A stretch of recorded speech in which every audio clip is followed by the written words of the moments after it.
And now, I am very pleased to introduce Robert Timm. He has since last year been a very active leader of the Berlin-Brandenburg chapter of Identitarian Bewegung. In other words, the Identitarian Movement, a patriotic youth organization dedicated to saving our ethnocultural identity. Hats off to you, Robert. We desperately need the younger generation to wake up to what especially my generation is doing to Europe. And it is very encouraging to see movements like yours starting to blossom. The floor is yours.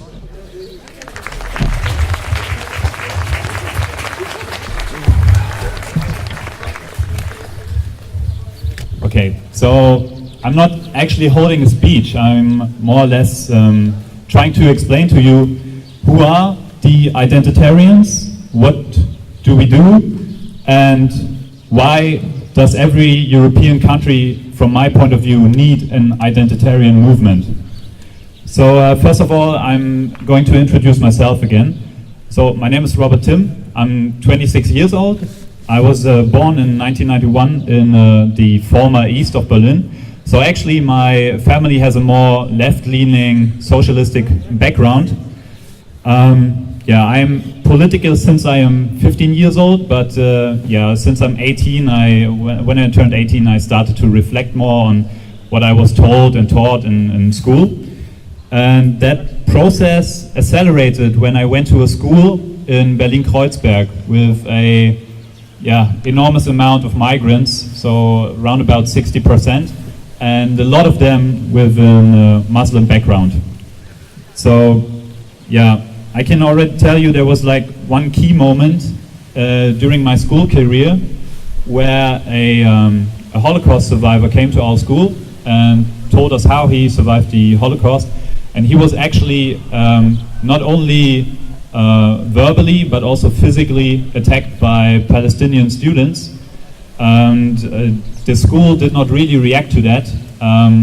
Actually, what one of the teachers said was that we should not punish them too hard, because if we punish them, they will radicalize even more. And it is our obligation to prevent that.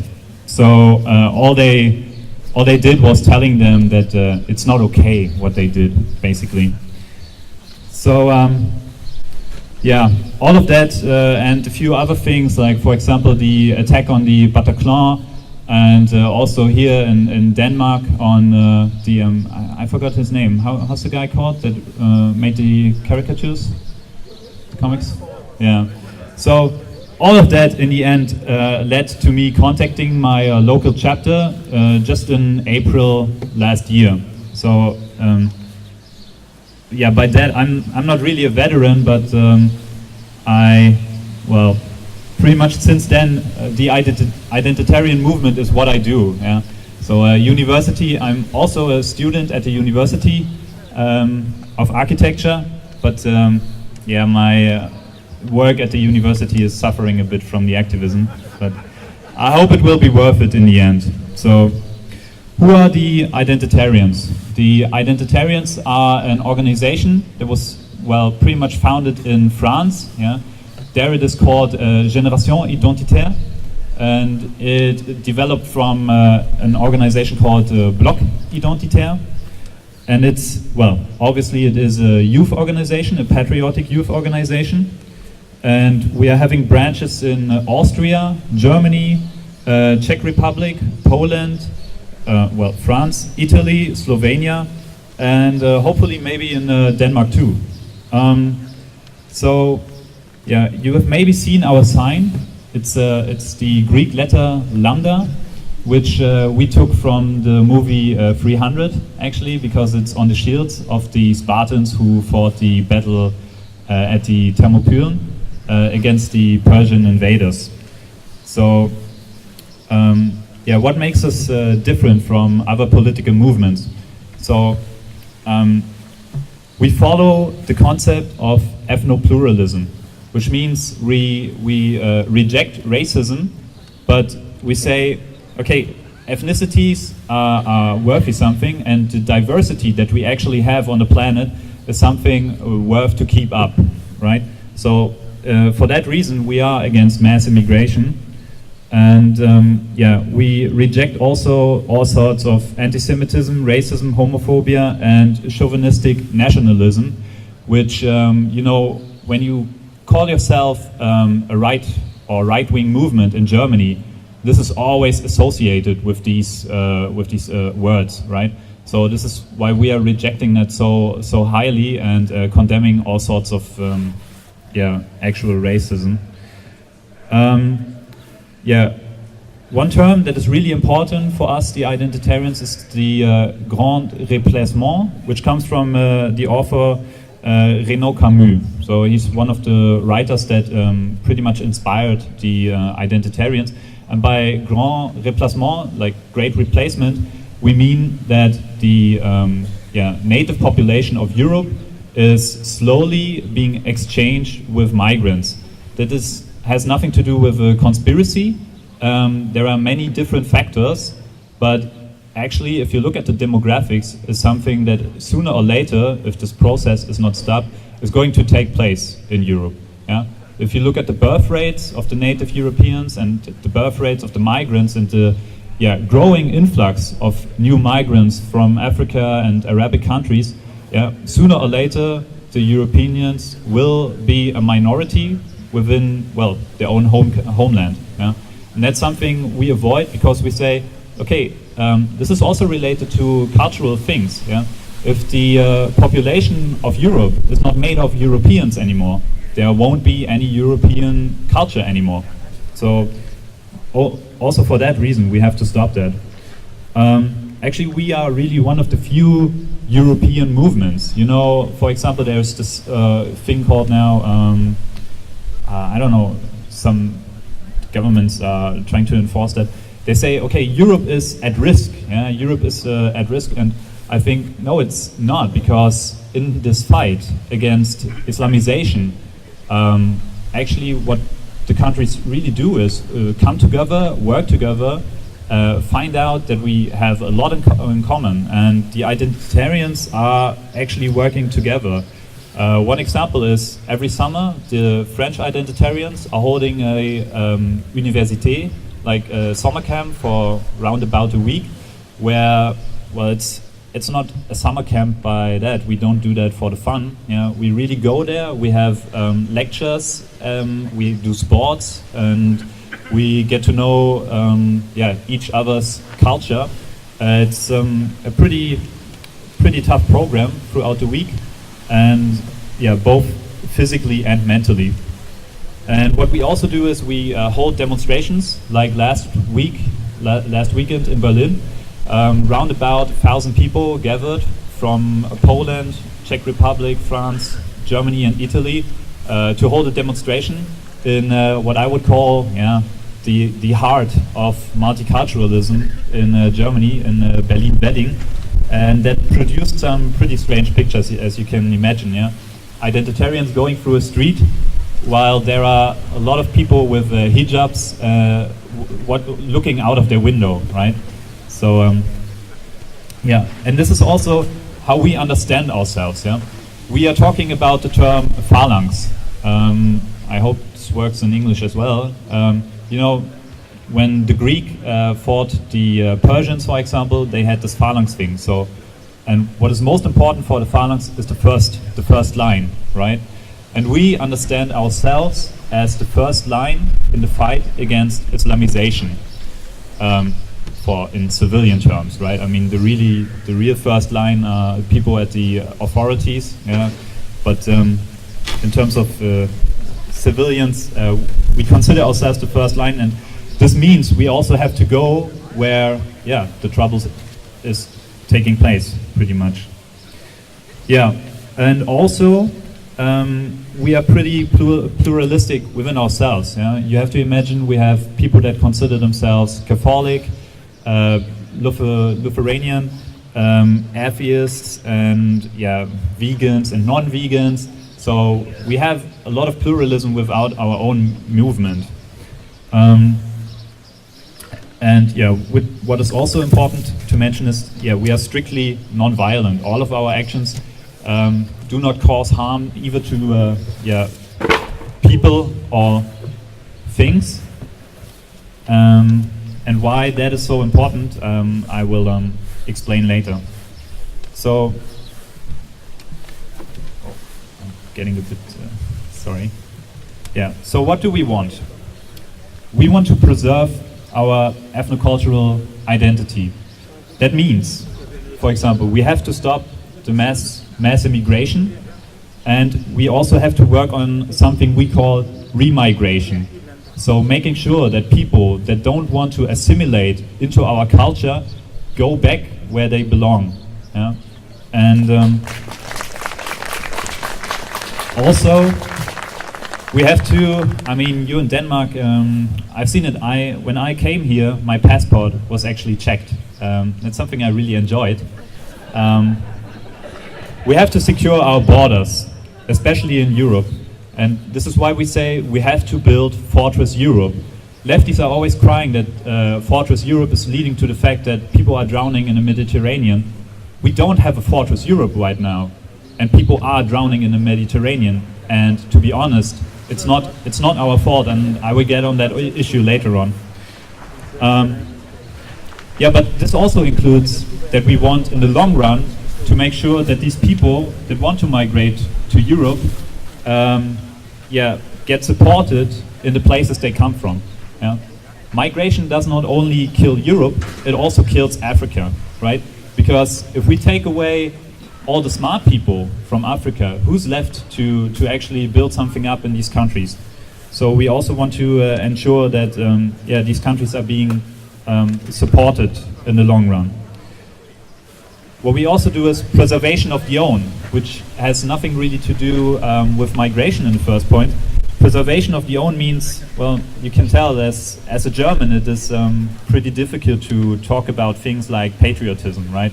Because this triggers something within the people so that they say, yeah, patriotism always leads to nationalism, and then also automatically leads to fascism. And this is why people reject all sort of patriotism. And yeah, we are trying to work on that, and we want to enable people to freely and openly admit that they are patriotic towards the country, and that they are not being labeled for that. And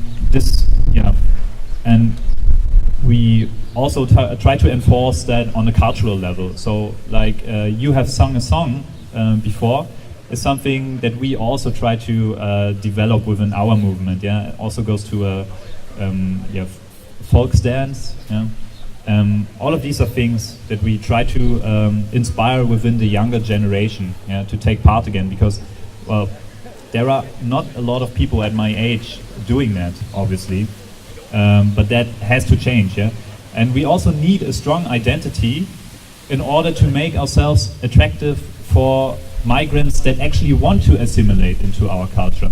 And I think patriotism is actually a way to enable people to be able to assimilate in our culture. Because in Germany, I can very well understand that a migrant does not want to consider himself German, because then automatically makes him weak. Yeah? It is much more favorable for them to say, I'm a proud Turkish guy, I'm a proud Palestinian, I'm a proud Lebanese, or whatever. Yeah? But if you say you're a proud German, that has something of a bad taste in Germany at the moment. So all of that at the end comes to the fact that we are trying to stop the spirit of the generation of '68, and we want to ensure an open and honest discussion about these issues, about identity and migration. And in Germany, this is actually not taking part at the moment. Yeah? So how do we do that? I would actually consider the identitarians not even really right-winged or something. For me personally, it's just the movement of the common sense, actually. And also the movement of the silent majority, because I made the experience before I started my activism within the Identitarians. I, of course, already had these views. Yeah? And when I talked to my friends, they pretty much agreed on a lot of what I was saying. But since they know that I'm with the Identitarians, suddenly they start rejecting my positions. So, well, why is that working that way? Because the media portrays us as fascists, neo-Nazis, whatever. You can imagine it. So, the media is actually building up or trying to build up an emotional barrier, because a lot of people within Europe, and especially also a lot of young people, are fed up with what is happening. But the media, by portraying us in a certain way, is building an emotional barrier so that people do not get in touch with us, yeah, and are fearful. And I mean, they have every reason to be fearful, but not because we are the bad guys, but if they are associated with us, they're being threatened with losing their jobs and getting in trouble with their families and all of that. Yeah. There are many stories I can tell you afterwards. But what we do is we produce pictures of young, attractive, smart people, who are just pretty much the girl or the guy from around the corner, and this leads to how's it called? Cognitive dissonance, right? When you know something is wrong, but you don't really want to believe it, right? And this is what we are causing within the people. They say like, okay, these are just average guys, but they are being portrayed as fascists and neo-Nazis everywhere. Something must be wrong by that. Yeah? And there's also something from media marketing that is called the click-through rate. Yeah? This is why we talk with all media outlets, no matter how. Like when I go to an interview, I already know what I can expect from them, as a result. But we talk to all of them because every of these articles is also read by somebody who does not believe the mainstream media anyways anymore. And by that, he will get in touch with us, get to know us, and then sooner or later end up joining us. And we are also trying to point out the double standards within the leftist logic, right? Like, for example, as I mentioned the story with the Holocaust survivor, they have double standards, right? If somebody else would have done that, he would have definitely been kicked out of school. So these people actually within themselves are treating migrants differently than other people, and that is what I would really consider racism at the end of the day.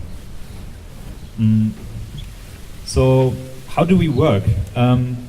You probably heard the term, the world is a stage, right? And I would even go so far that every political event is an even bigger and more important stage. And, well, the leftists are now slowly struggling, so they put up a lot of events all around the country, and they have to explain themselves, and they have to keep lying and lying so that the people still keep believing that stuff. And what we do is we have to reconquer these stages and make them into our own stages. This, of course, obviously goes hand in hand with some sort of conflict, and we are not invited to the events that we show up, but we show up anyway. And that's also what I'm telling them is, especially if you do not invite us, that is almost a guarantee that we will show up. So better invite us beforehand, then you can prepare yourself. We are trying to reconquer these political events, stages, but also certain places. I know, well, I mentioned this action because this is probably most of the people, there's the highest chance that you have heard of it. So last year in August, we went on the top of the Brandenburg Gate. And what we did, we put a banner up there saying, secure borders, secure future. Simple as that. 4 words. Pretty easy, but the results were, they even surprised me. So I was there on that roof, and I was taken into police custody afterwards. And when I came out of the police station 6 hours later, and I opened my phone again, where all the news outlets were going crazy about it. And a couple of days later, I even found out that the New York Times mentioned it and all of that. But really, what actually happened was we were being charged for the breach of public peace. And the breach of public peace in Germany means that you act violently against persons or things, right? Obviously we didn't do that, yeah? But we are still being charged for that, and in the worst case I could end up in prison for 3 years just for climbing on top of the Brandenburg Gate, putting up that banner. Obviously something is wrong within Germany. So I'm also going to explain a couple of other actions in order to maybe inspire you to plan something similar. As for example, there was a play taking place in an Austrian university. The play was called Schutzbefohlene, which means like you are obligated to protect, well, a certain group of people that you're obligated to protect. And that play was actually written by Elfriede Jelinek, who also has a Nobel Prize for literature, I think. And part in that play were also taking refugees as actors.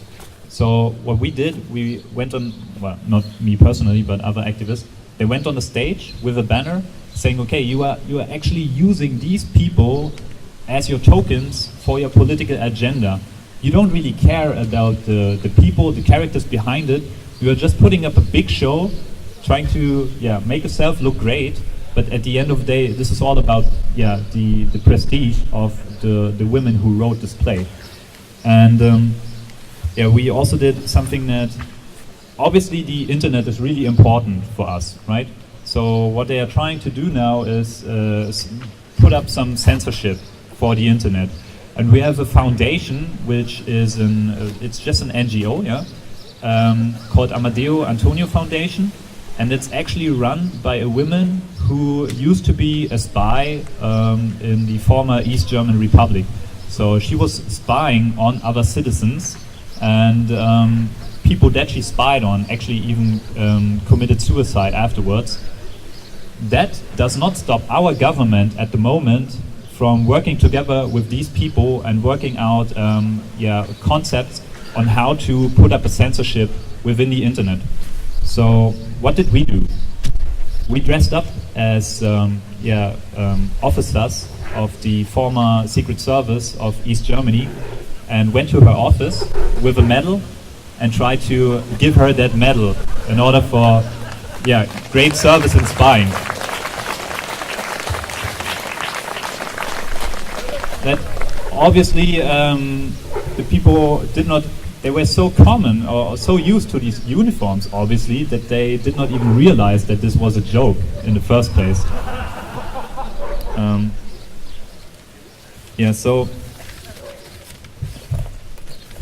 On how we work. All of these actions that we do, if it is distributing flyers, putting up a banner somewhere, we are all documenting this by videos and by photos. Why do we do that? Not why we are so keen to look at ourselves later in the pictures, but to spread the word even more. And we are distributing our actions throughout the internet because obviously, even if you go up on the Brandenburg Gate and put up a banner, well, how many people will see that? Maybe 500, 600. So if you put it up on the internet, well, millions of people have seen at least that action, right? So the internet is really important because the effort that you put into the actions, the result will double, if not even multiply 10 times. And we can also control which pictures we are producing, right? If we are just doing actions somewhere in the city center and we wait for the TV crews to arrive and film us maybe, you know how the result will look. They will say, okay, well, this is maybe a funny action, but actually it's neo-Nazis doing that stuff. So on the internet, we have the full control on what pictures we produce, and it's a lot harder for the media to take them out of context and put them into their own negative context. And also, of course, this motivates other people and hopefully inspires a lot more people to do so. So what we actually see is that people that, well, don't affiliate with the Identitarians sometimes even copy our actions, which, I can only welcome, right? And to be honest, it also helps with the fundraising. What we are also trying to do is, of course, build up a network, yeah, and support other places where there are probably not so many activists, yeah. So we need fundraising, and in order to tell the people what we are using that money for, it is also important to show them the results, yeah. So there's also something considering the press. So we cannot force them to tell the truth about us, but we can obviously force them to lie more and more absurd, right? Yeah. Yeah, like I mentioned, also sports and education are also quite important for us. And yeah, but what we see is we're being actually criminalized for what we do. And I have to admit, sometimes we of course cross the line between legal and illegal actions. But what we say about that is sometimes you have to, yeah, break the smaller order in order to keep up the big order, right? So being convicted for, yeah, breach of assembly laws or something, yeah,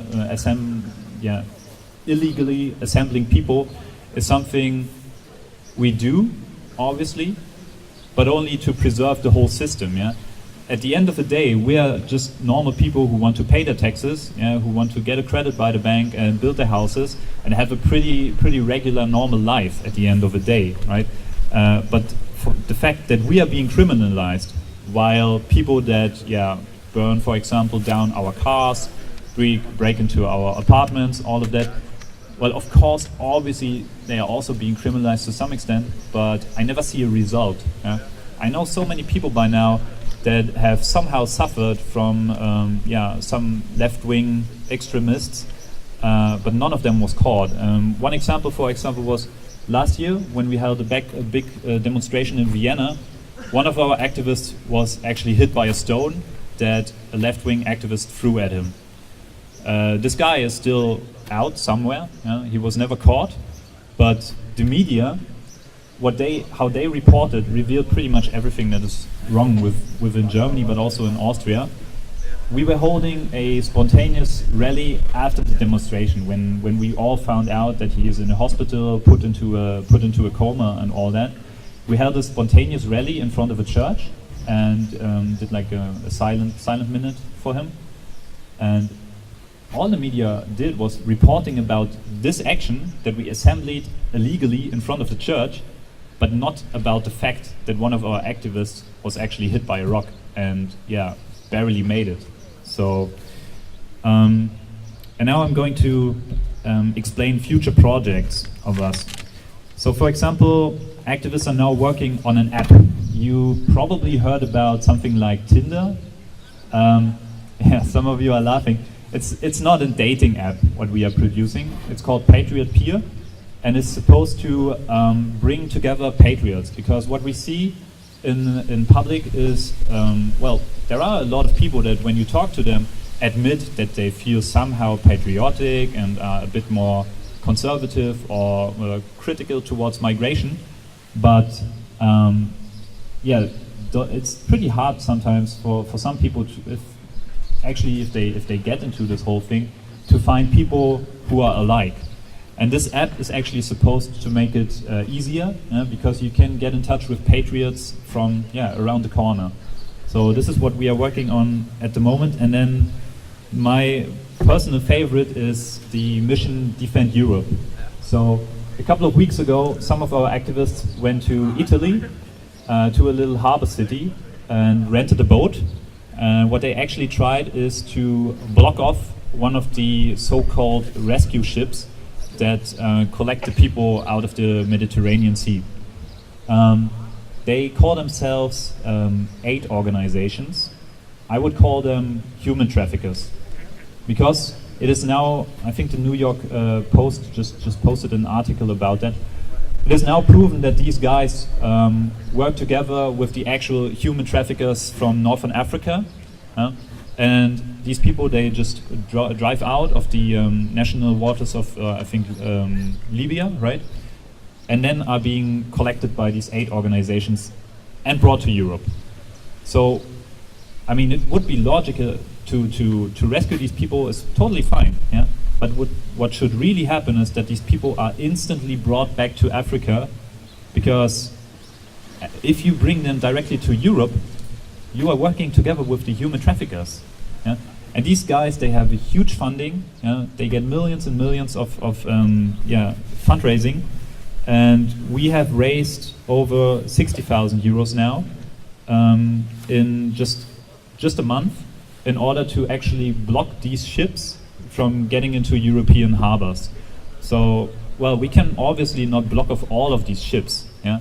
But what we try is we try to prove that it is actually possible to stop them, and also to, well, get the media attention onto that topic, because the majority of people still thinks that these people are being just rescued there in the middle of the Mediterranean, which is not true. They are being rescued right in front of the coast of Libya, and even the Coast Guard of Libya is not so amused about this process anymore. But yeah, we are struggling now because our bank account and our PayPal account has been cancelled without any further explanation. Well, obviously, the people that don't agree with us put up enough pressure on these on PayPal and on the banks, so that they cancelled our accounts. But somebody offered us a ship now, and we are on the best way to get back all the donations that we raised before, and we are trying to get on the Mediterranean by July. So hopefully the mission Defend Europe will start and continue. Yeah, that's good.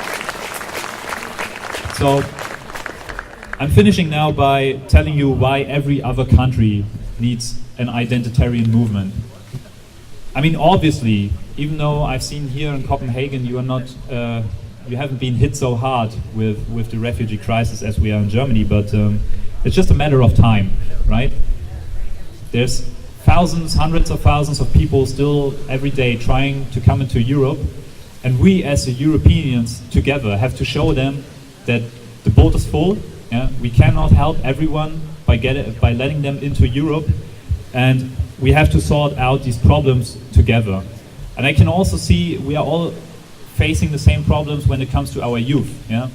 The young people are distracted with video games, with, well, what they consider a career, and all of that is distracting them from the real problems, because you can have the best paid job in the future. Well, if your children have to run around with a hijab, is it really worth it? I mean, at the end of the day. And I think we all, in the German case it's a bit specific, but I think Denmark never took part in colonialism. When was the last time you invaded the country? That's like hundreds of years ago, right? So there's no reason to be ashamed of being Danish. There's no reason to be ashamed of being Swedish, Norwegian, whatever. Yeah? And it's our right to be patriotic, and that's the reason why every European country, in my opinion, needs an identitarian movement. Thank you.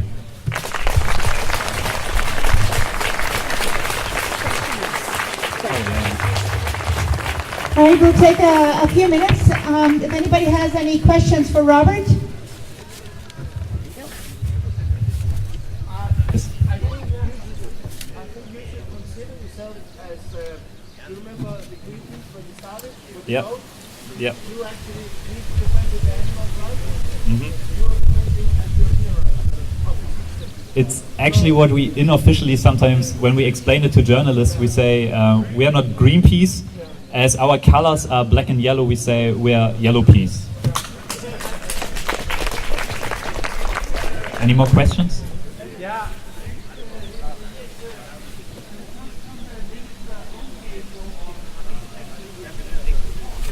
Yeah. Yeah, I can send you a link. I can give you a card and also write you down a link later on. Yeah. Yeah.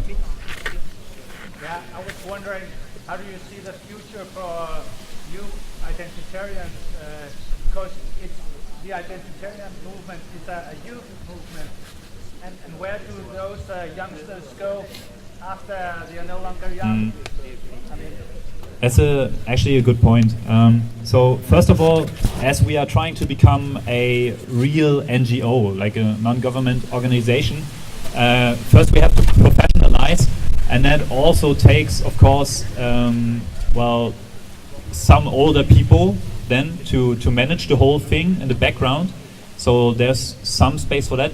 But I think what we also need, as soon as enough people have reached that age, is something like a parent organization, right?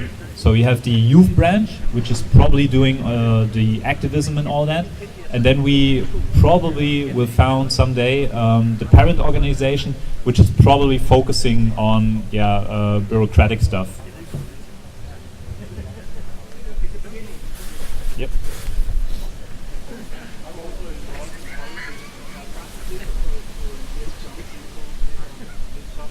Mm.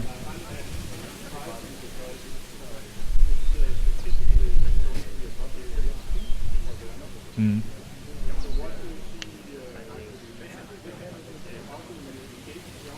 Mm.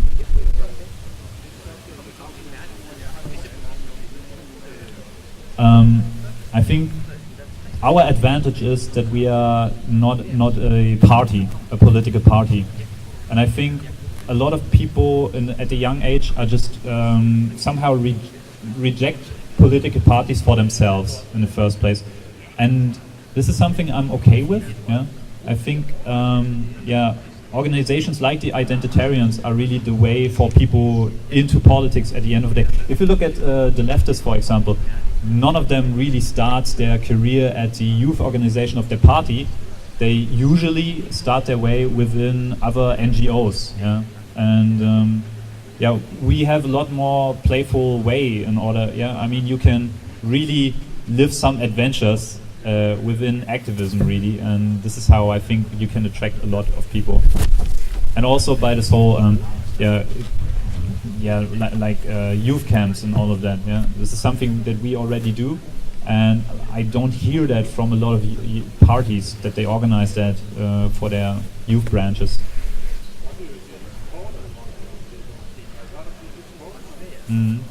I mean, the school system in Germany, at least, does a good job on putting the ideology upon the young people, right? But it's getting so absurd that more and more people are rejecting that, and I think we are actually on a good way. Yeah? The less the people trust the mainstream media, for example, like most of the people between 12 and 20 don't even watch TV anymore, right? The majority of them watches YouTube. And what we have to get into is form our like a contra-culture in the first place, own musicians, own artists, and also get into the alternative media quickly and with high quality. Yep. Thank you very much, Robert. And you also get a funny little cartoon to bring home as a in memory of visiting us here. And thank you so much.